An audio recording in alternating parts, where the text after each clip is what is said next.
You're listening to Off the Vine with Kaitlyn Bristowe. Hey, Vinos, real quick, if you are listening right now, which obviously you are or you wouldn't be hearing this, can you hit the subscribe or follow button on whatever platform you're on? Please. That one simple thing helps more than you even realize. It allows me to keep growing on this podcast and making these episodes the best they can possibly be, obviously for you. That's the only favor I'm going to ever ask, okay? It truly means the world to me. Thank you. Now let's get into it. Hey, everybody. Welcome to Off the Vine. I'm your host, Kaitlyn Bristowe, and today is a fun one because it's time to interview Tanner Tolbert from my season. He's honestly one of the funniest, and he's like got the most driest, most unexpectedly iconic sense of humor. He's one of my favorite guys from my season, even though he keeps saying I didn't like him.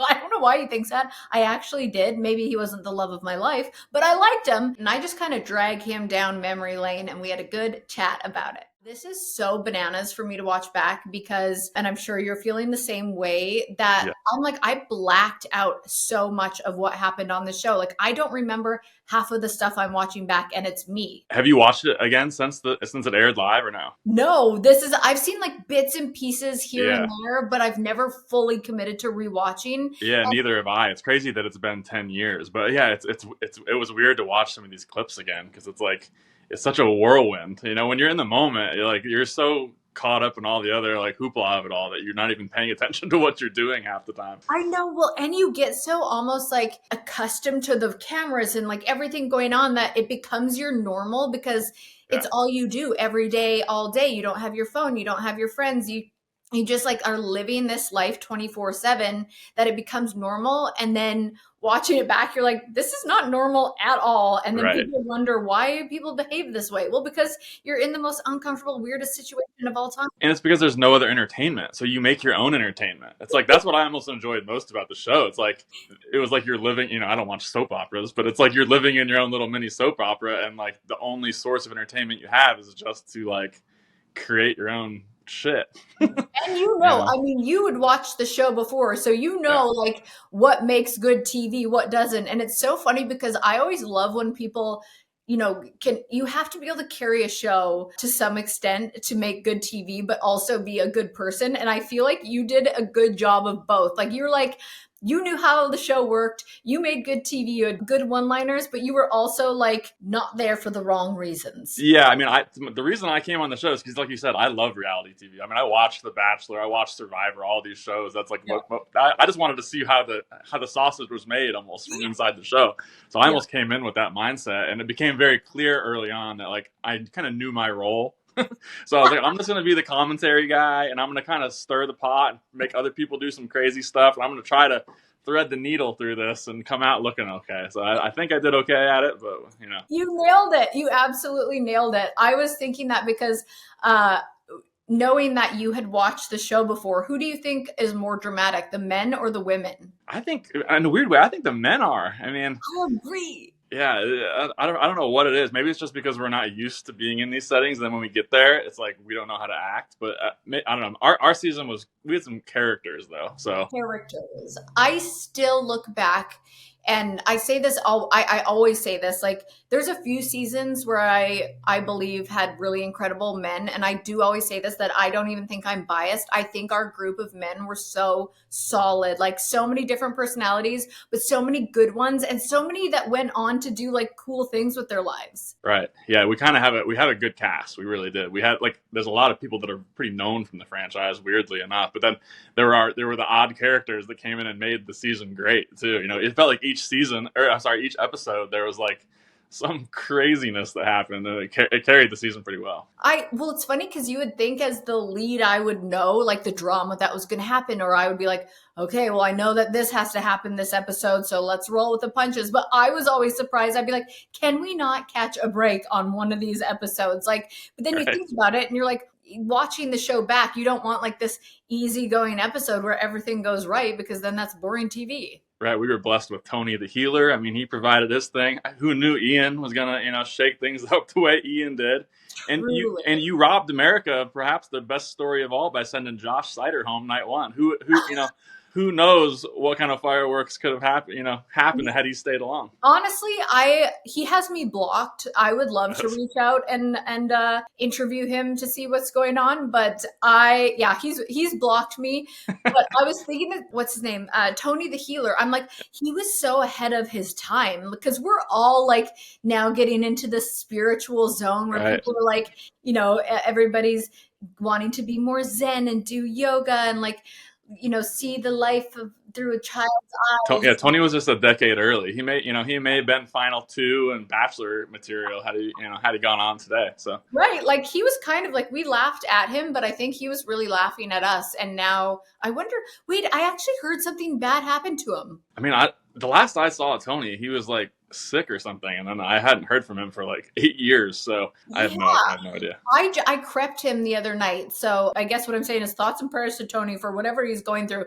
Hopefully he calls himself Tony the Healer, and I honestly am just like, I hope he can. If anyone can make it out, it's the Healer. It's the Healer. Yes, we're all praying for the Healer. And before we obviously dive into drama of the boxing matches and all of that shit that went on, I have questions that I don't think I know the answer to, and I think people would be interested in this. I know you said you were a fan of reality TV, but how did you end up on The Bachelorette? Like, did you fill out the paperwork? Did somebody nominate you? It was kind of funny. Me and my ex used to watch it together, and then we obviously broke up, and I continued watching it, and so my little sister nominated me. Oh, she and did? I had no idea. I was on the way to a Chiefs game actually with my friends, and like I got a call from a producer, and I was like bullshit. Like I didn't believe it at first, and then just went through the process, and here we are. Yeah, I watched The Bachelor, but I probably wouldn't have chose. I would have rather been like tried to go on Survivor or one of those shows. That's what I wanted to do, but when opportunity calls, you answer. So and you did. I feel like I would have wanted to go on. I tried to go on Big Brother, but they don't take Canadians. And really? Then my girlfriend signed me up for The Bachelor, and I was like, okay, I guess this is the route that I'm on. Turned out to be the right choice for both of us, I think. Yeah. Yes, exactly. And okay, so you want to see how the sausage is made. So when you get into the Bachelor Mansion, and this is something that I noticed, I thought like you get out of the limo and you'd hear the music, like the romantic music, or you would like walk in and it would be a normal house, but you look up and there's like stage lights and there's cameras everywhere. What shocked you the most when you got into that mansion? Yeah, it was how much it didn't feel like a normal house, like what it looks like on TV. It feels like you're living on a set. You can't turn a corner without some crazy lights or the amount of sheer people on set. It was probably the most crazy thing. Out of all the guys, who do you think had it the hardest? Oh, easy. I think it's Sean. I think it was Sean Booth for sure.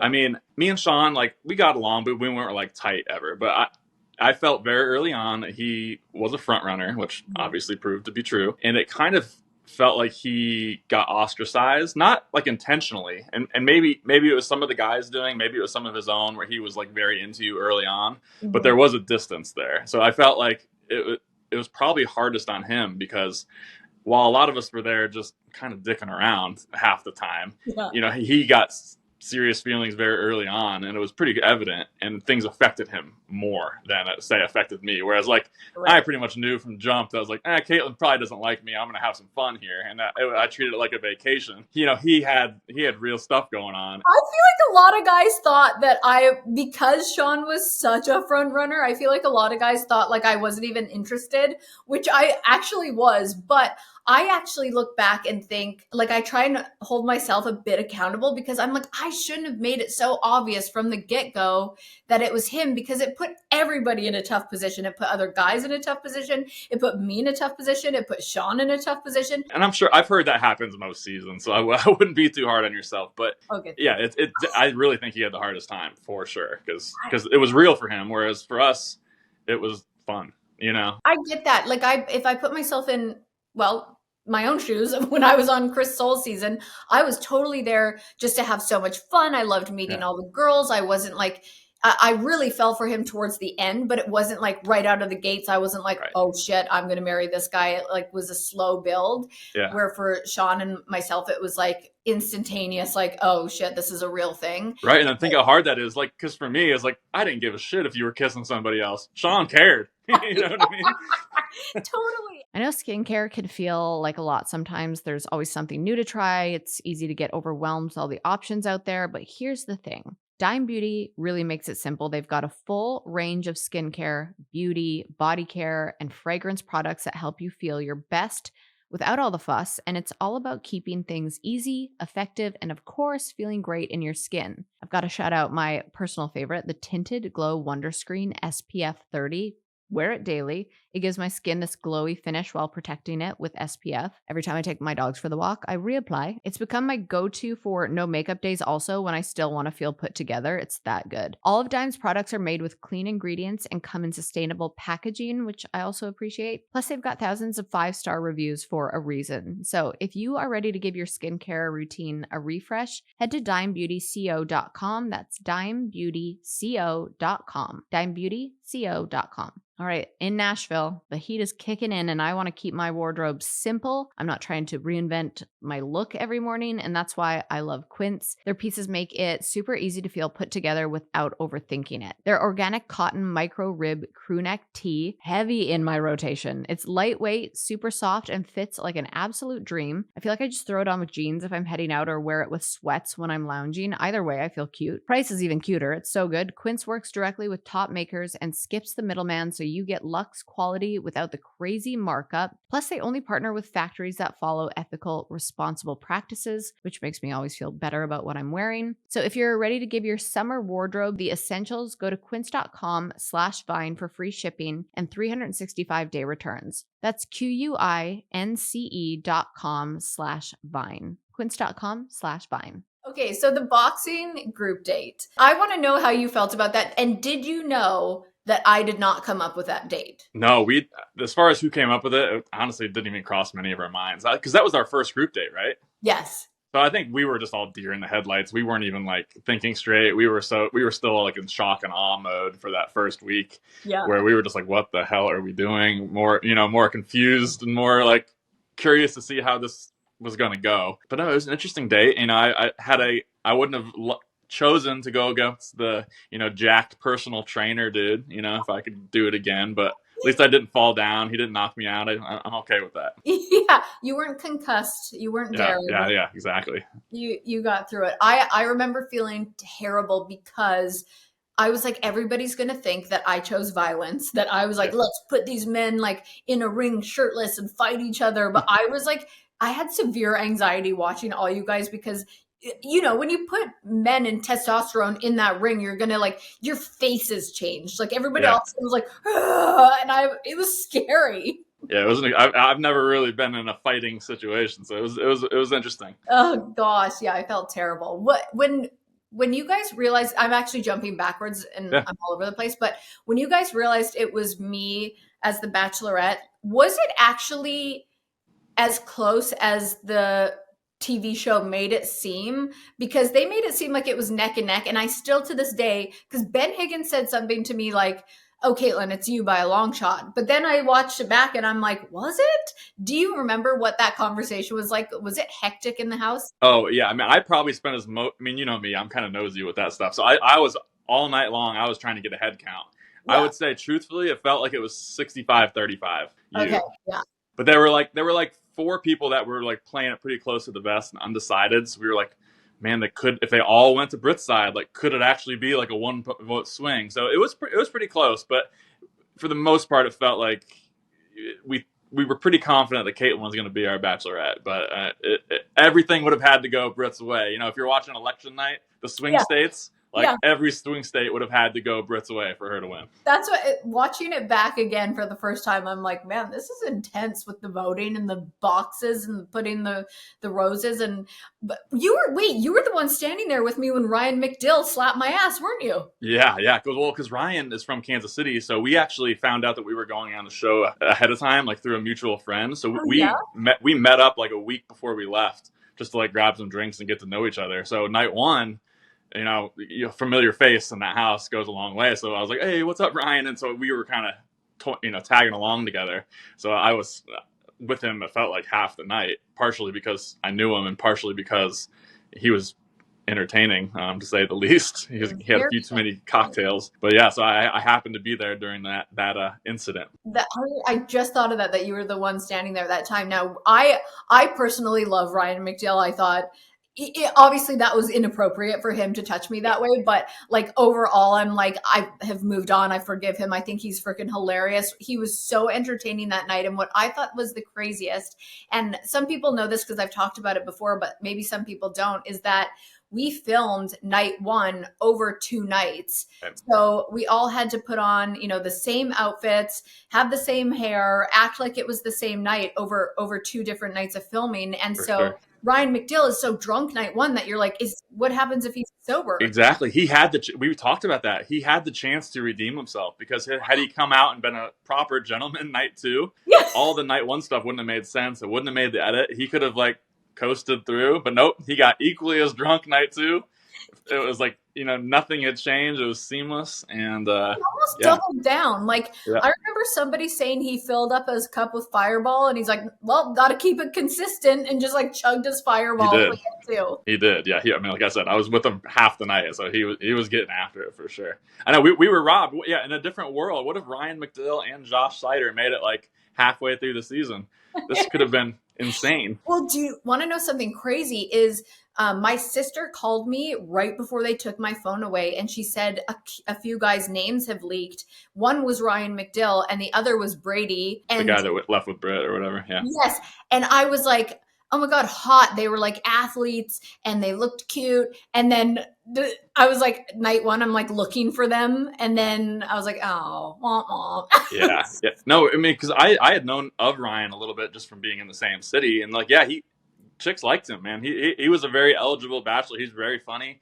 Yeah. Nikki from the Bachelorette used to date him. Right. Or the Juan Pablo Nikki. Yeah, she used to date him. So I knew of Ryan, and I going into it, I was like, oh, Ryan's going to be stiff competition because of the reputation he had, and good looking cat and funny, but he flew a little too close to the sun. Did he surprise you? If you knew of him and you had went for drinks before, were you surprised at the way he behaved on night 1, or were you classic Ryan? That is Ryan. The Ryan I met before was still cut from that cloth, but he took it to 100. Normally I feel like he's down here on that, but still on a funny, jokey level. But he went here. I don't know if it was the drinks or the pressure of national TV, but he was full on. I tried to reach out to get him on for an interview, but it's funny because he had actually DM'd me a few times, just hey, seeing how you're doing, and we had chatted back and forth. And then when I asked him to come on, it was radio silence. Radio silence, yeah. Yeah, I think he may have had a kid I saw recently, but he seems to be doing well. But yeah, Ryan's he's a good dude. He's a funny guy. I wish America got to see a different side of him. Me too. I feel redemption for Ryan McDill needs to be a thing. I also love the friendships that were formed from this season. Obviously, you and Jared are so close, and Ashley and Jade. And were you and Jared really close during filming? About halfway through the season, me and Jared got really close. So me and JJ was my best friend from the show, probably. So me and JJ were always joking it up and having fun. And then halfway through, Jared kind of joined us a little bit, it felt like, and the 3 of us started hanging out a lot, and so that friendship was carried on. I still talk to JJ and Jared all the time, and we still keep in touch with Ben quite a bit as well. A few of the others here and there, but some true lifelong friendships with a few of the guys for sure. Absolutely. I mean, I still feel I have you, Jared, Ben H. I feel we're all still good friends. I cherish those friendships that came out of it too, and. Yeah. I also think about so you, Jared, and JJ, JJ, the whole, obviously RIP Clint, when I heard about that, my heart dropped. I'm that was devastating because sad, it's so sad. And I feel they did something on the show with JJ and Clint that I don't think would pass the sniff check in 2025. Right. I almost want to know your side from watching the JJ and Clint bromance. What was it actually behind the scenes compared to what they were making it look like on camera? Yeah, I mean, it was very hardcore, locker room, humor, almost hazing frat boy style. So I found it funny because I could tell the type of people that JJ and Clint were, and I was comfortable with it, but most of the house wasn't. They felt like all their jokes were like personal, where I thought it was kind of funny. But yeah, most of the guys were not thinking it was funny at all. Like, honestly, most of the house was like very anti-JJ and Clint.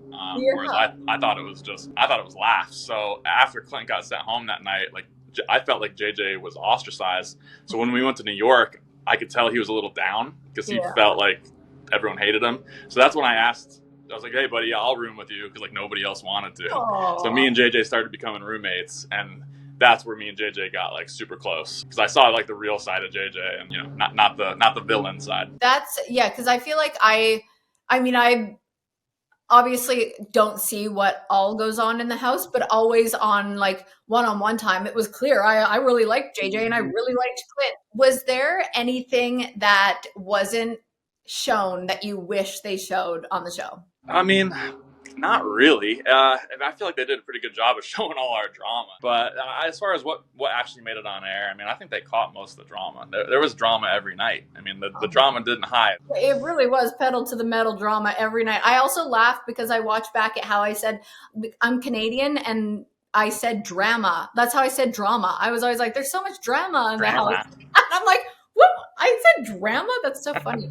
Obviously, we're not there yet because we're going to get to episode 5 down the road. But I had to bring up you going against Ben Z in the rap battle, because do you remember your rap? A little bit, yeah. You know, I was the most nervous for that date out of all of them. You know, the boxing, whatever, you get in there, you deal with it. But like having to be creative that is not where I'm comfortable. Like, I don't want to get on. I hate being on stage. Yeah, but I took my B Rabbit from 8 Mile notes and was trying to rhyme the best I could. And I was like, man, if I can't beat Ben Z, who's like the most nice guy in the world, then I can't beat anybody. So I had to go for a few digs. It almost felt like a rapping roast that you did, which I thought was very creative. Yeah, that was the only method I could figure out to not make a fool of myself. So.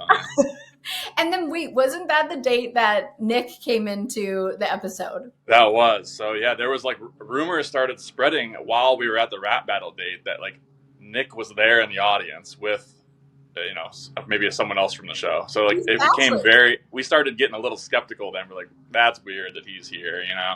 Yeah. Because so it was starting to get on our radar. And then obviously, you know, later that night, he shows up. Isn't that so weird to think about? Like every turn that you've taken in life that puts you in a position to be where you're at today, which is so wild. Happily married, the most beautiful children.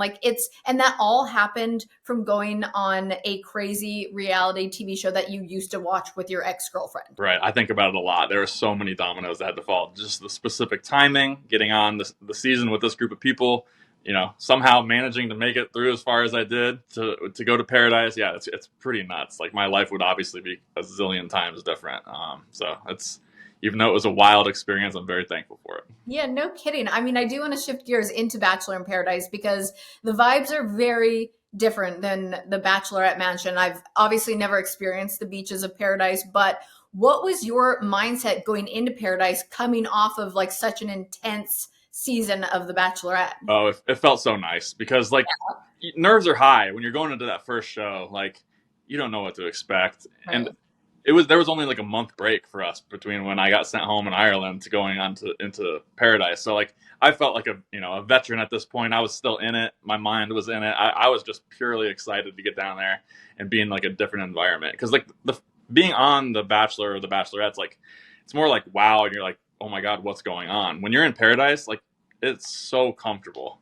And I always feel bad for like the people that like you that never got to go down there because it's so much more fun. It really is. I've heard that. It's so much more. I mean, you get to spend way more time with the person that you want to spend time with. I spent more time on the day one with Jade than I did, 6 weeks with you. You know what I mean? Yeah, I know. I actually do think, I mean, it makes sense because there are like quite a few people that come out of Bachelor in Paradise that are more successful than on Bachelor and Bachelorette, but it makes sense because you get to spend like so much time with them. Plus you've got tummy issues. And once you get there with somebody, you're like so comfortable because of all of the, like, I feel like everybody gets sick in Paradise. Is that true? Something in the water, yeah. Yeah, it's the water that you're not supposed to drink. But right. So obviously this was like 9 years ago now, but I remember something. Did you want to meet Jade there, or was it day one that it was like, bam, you two from the get-go? Yeah, no, she was definitely like the person I wanted to go for. So I told her that from the jump. I said like, hey, I'm into you. If you're into me, let's do this. If you're not, I'm just gonna have some fun here. Yeah. You tell me. And we kind of clicked and hit it off there. I don't know if she liked that I was just bold and told her that right out of the jump, but yeah, the rest is history. Did you guys date other people on Paradise, or you just stayed together for No. I mean, it was I kissed her night one, and then we never looked back. There was early on, producers were like kind of trying to do the whole Tanner versus Jared thing for a minute, but that didn't really get much legs. So we were a pretty boring story. Me and Jade joke about it. It's like, man, if we would have tried to make better TV and then maybe get together episode 2 or 3, because we didn't provide many fireworks. But did you and Jade talk before going on Bachelor in Paradise? Not at all. I mean, there was a couple girls that reached out from previous seasons that like DM'd me like, hey, are you going to be there? And you could tell they were kind of trying to like feel it out. But no, Jade and I had zero communication. The most I did, it's like, this is back in like Twitter day when Twitter was, before X. I followed Jade on Twitter and I would just like a lot of her tweets to let her know I was out there. And I'm like, hey. And that was it. So she joked about that because she always said that she noticed me doing that just from planting the seed. Yeah, but yeah, I didn't want to be creepy and try to DM. So that's it. Twitter likes as far as I did. That's so funny. And what do you think the moment was when you were like, I actually think I could spend the rest of my life with this person? Like realistically, like 3/4 of the way through, because Paradise is a lot short. It's only like a month long. So yeah. I remember that final week, one of the producers, Alon, me and him, at that point, he could tell that like me and Jade were the furthest along as far as our relationship goes. And about a week before filming, he's like, he had long walks with me on the beach. We'd play bocce ball together, and he's like, you could tell he was trying to like butter me up for the whole idea of a proposal. And I remember like the day one, I was like, bro, Alon, I don't think I can do this. I was like, 10% chance I'll do it. And then day 2, we talked again. It was 20%. And then, a couple days before, I was like, all right, let's go there. And we finally got to that point where I felt at least comfortable taking that leap. Yeah. If anyone's going to convince anyone to do anything, it's Alon Gale. Like, he is a genius. He is good at it. I mean, I think he's the main reason the show was so good. Oh, for sure. I mean, you could tell a difference when he left the show. I feel like nobody's even working there anymore that used to work. There were so many people that were there for decades, and now I'm like, I don't even know. Yeah, production's completely changed over, but yeah, he was talented. Yeah. Okay, I know. What do you think about Bachelor in Paradise merging with Golden Bachelor in Paradise and having those age groups on the same beach? I don't know. It's weird to me. I feel like, we liked watching the Golden stuff, but I feel like they're trying to jam the Golden stuff down our throat at every turn. Every episode has a Golden person in it, and I'm like, okay, that's fine on its own entity, but I don't know if we need to mix it. Are they going to be living in the same house? Are they going to be 2 separate camps? Are they using the same boom boom room? Like, right? Yeah, I don't know. It's just I don't know if I would feel as comfortable hanging out, with Grandpa next door. I don't know. It's just a different vibe. And I mean, like, I feel like it would kind of. Like, what we love about Golden Bachelorette is how pure it is. And what we love about Bachelor in Paradise is how raunchy and, like, crazy it is. And I feel like mixing the two, I feel like everyone's going to kind of be more on their best behavior or have, like, more, like, conversations with their parents to, like, get good advice. And I'm like, no, it's not what we want. Yeah, we don't want the Goldens to lose their purity in Paradise, which I'm worried could happen. And then, we don't want the crazy young people to be, kind and respectful. Yes. We want both of those camps to stay separate. That's so true. I'm very curious. I mean, obviously people are going to tune in because I'm going to watch, but maybe they'll figure it out and it'll be great. I don't know. I'm a little worried about it. This episode of Off the Vine is brought to you by Booking.com. So if you've ever thought about listing your vacation rental, whether it's a cozy cabin, chic guest house, or even just your in-law suite, Booking.com makes it super easy to turn that space into income. Booking.com is one of the most downloaded travel apps in the whole world, which means eyes on your listing, more consistent bookings, and guests from all over the globe. In fact, they already helped over 1.8 with a B billion vacation rental guests find amazing places to stay, so why not help them find yours? And it's not just about reach. Booking.com gives you total control, so you can chat with guests, accept or decline bookings, and manage your calendar and finances all in one spot. It's hosting on your terms, and I love that kind of flexibility. Getting started is a breeze. You can register your property in under 15 minutes, and almost half of new partners get their first booking within a week. Plus, if you're already listed elsewhere, it's super easy to import your property info and get up and running right away. So whether you're trying to fill a few weekends or build a serious side hustle, head to booking.com and see how you can start today. The reach is global, the bookings are consistent, and the control is all yours. For the bookings you've dreamt of, list your property on booking.com. You know I'll be a proud broken record, because I'm going to say it again. I love therapy. Whether I'm working through something tough, just staying grounded, it's one of the best tools that I have in my life. Mental health is not something that you only check in when things are falling apart. It's something to nurture, just like your physical health or your relationships. And I know not everyone grew up thinking that way, and a lot of us were taught to power through or stay busy or stay strong or just get over it. But the truth is, getting support obviously doesn't make you weak. It means you care about yourself, and it's going to make you stronger in the long run. And the world could use a little more of that kind of care. Even though awareness is growing, there's still work to do. Actually, this is a crazy percentage. 26% of Americans have avoided getting mental health support because they were afraid of being judged. That makes me want to cry. And that hesitation can have a ripple effect too, not just on individuals, but on families and workplaces and entire communities for that matter. So BetterHelp makes it easy to get started. It's entirely online, so it's convenient, more affordable than traditional therapy, and they've got a huge network of licensed therapists to choose from. And if your match isn't the right fit, you can just switch therapists at no extra cost. So we're all better with help. Visit betterhelp.com/vine to get 10% off your first month. That's BetterHelp, HELP.com/vine.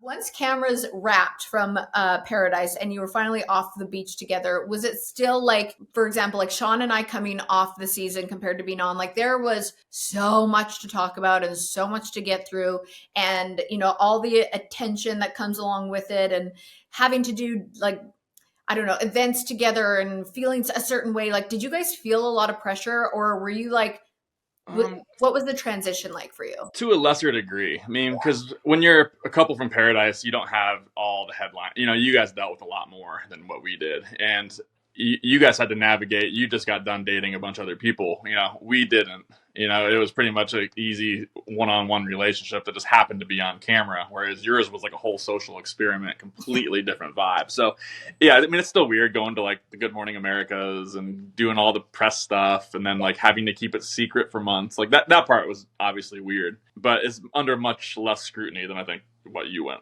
through. Did you guys recently go back to, I feel like I saw a picture where all the Bachelor in Paradise people went back to the beach.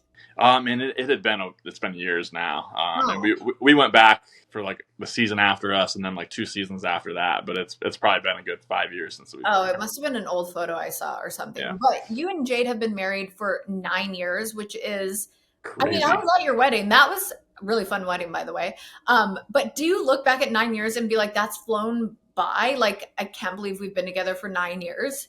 Oh, every day we talk about that. It's crazy. I mean, it doesn't feel like that long ago we were getting out of the limos, and like that still seems like a recent memory to me, which is strange. But yeah, a 9-year marriage. I got a 7-year-old daughter. I guess we're just getting old. I can't believe. Yeah, you have a 7-year-old daughter. You have the most adorable kids. 9 years. I feel like relationships go through so many ups and downs, and like especially, I always talk about foundations of relationships. I think Bachelor in Paradise is a much more solid foundation to start on than Bachelor or Bachelorette. But I hate this question, but I'm going to ask it. What do you think makes it work for you two? Man, I mean, there's obviously parts that have been challenges. After the show is hard. You kind of have to re-fall in love again. Yeah. But yeah, the foundation for us is that our personalities just mesh. It's been easy. Yeah. From day one, as far as like a daily life thing. I think as long as you enjoy hanging out with each other and you're each other's best friend, then the rest figures itself out. Yeah, that's fair enough. And what is something that surprised you about parenting that nobody warned you about? Just the noise, the constant noise. Yeah. Like, it's crazy. The amount of the little bit of alone time that you get, lack of privacy and noise. I mean, it's all good. I'll miss it when it's gone. Of course. You know, it's one of those things. It's one of those things I always have to remind myself. It's like, all right, imagine when I'm 70, I would give anything to go back and deal with this chaos. But when you're in it, it's hard. It's a lot of noise.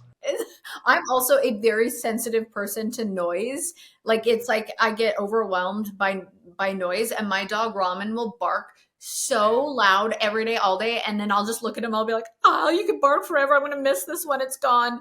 Because you're right. It's like, you can see already how fast time goes, and you know the fact that your daughter's already. You said she's 7.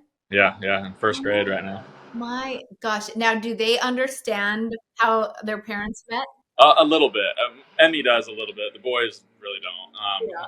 Emmy knows that, like, because she came on Paradise with us for like an episode afterwards. Like, she knows that she was on TV once, and like, if we're out at like a grocery store and someone random recognizes Jade and I or something like that, they'll come up and talk to us, and she'll be like, "How do those people know you?" And so she understands that, like, people saw us on TV at least. Like, I don't think she understands exactly what the show format was. You know, she'll watch it someday, but she has an idea. Like, you can YouTube anything these days, and I feel like all kids know how to work YouTube. Right, I know. I'm not ready for the day when, like, all her little friends are making jokes about us about being on TV and the stupid stuff we did. So. Or maybe they'll think you're really cool. Man, one or the other. I doubt it, though. High risk, high reward. Okay, a few Bachelor Nation rapid fire questions. Who in Bachelor Nation makes you laugh the hardest? Oh, it's easily JJ. JJ cracks. He cracks me up. He is. Yeah, I know he. A lot of people viewed him as like the villain, but the dude is funny. Did they show that side of him, or do you think his humor is misunderstood? Probably more misunderstood. He's a very, he's a very specific taste, but he just happens to be my taste. So. I get that. I like his sense of humor. I feel like I have similar sense of humor. I know you guys did marriage boot camp, didn't you? Terrible. We didn't enjoy that experience. I've heard horrible things about that, but would you ever go back on reality TV again in a different format? Like, I don't know, whether it be like a couples game show or like traders kind of thing. Would you ever do that again? Oh yeah. Would love to do any sort of game challenge, just maybe not, marriage therapy a month after meeting each other. That wasn't the right recipe. But yeah, we would love to do any of the couples challenges or games. I mean, we all got to do together Family Feud. Yeah, that was fun. Okay, do you think there's still room for real love stories in the franchise, or do you think it's all changed now because of social media? I think there's room, but it has definitely changed because, like, when we went on, the people on our seasons before us really didn't have followings, so that wasn't even on our radar. So now I think people are so aware that you're not getting their authentic self as much. They're almost too aware of how the public's going to perceive them. So you have to just weed through that bullshit to get to the realness. And then maybe they can grow. So, like, I still think some of the recent couples seem to be good fits. I don't know them, but I know, like Joey and Kelsey. I mean, again, this is all just based on social media, which is who knows what's a lie and what's the truth. But they seem solid. But they also, I don't know. I just feel like sometimes it randomly works out for people where I'm like, I think that actually was the way they were supposed to meet. But our season was like the last season before everybody was going on for social media. Right. Yeah. Because we didn't expect to get anything like that. That wasn't even on our radar. But was there anything else that you wanted to say about the season, or is anything that you were like, I want to clear this up, or did we pretty much hit everything? No, I mean, we pretty much hit everything. I was there for the fun, and thank you, Kaitlyn, for keeping me as long as you did, so I could meet my wife. So. I owe you. You and Jared, for me, not to like put you in the friend zone, but you already knew that. Jared knows that too. But you guys like kept me sane, and I had so much fun with you. And the rap battle and what you said to me in the coffin, hilarious. Yeah, the coffin was my favorite. That was like my tipping point. I was at the point now. I was like, I am tired of flying all over the country for this. I'm ready to go home. Why am I still here? All the guys know Kaitlyn doesn't like me, so like I almost had a breakdown that day in the coffin, and that was my humor coming out. I was like, all right, I know that she doesn't like me. Send me home. I don't want to go to the next country. You're like, I cannot spend one more day eating meat and potatoes, drinking Guinness in Ireland. I was done. So. That was a long time to spend in Ireland. Well, please give Jade a huge hug from me. I love her so much. And thank you for coming on. And I can't believe it's been 10 years, but thank you for being on that journey with me. Thanks for having me. I'd like to thank Tanner for being so gracious and kind to come on and sharing his experiences with us. I love him and Jade so much. It's amazing to hear about his journey and how he has created a beautiful life with a beautiful family out of all of this, from The Bachelorette to Bachelor in Paradise to now being a husband and a father. I really appreciate him and this full circle moment.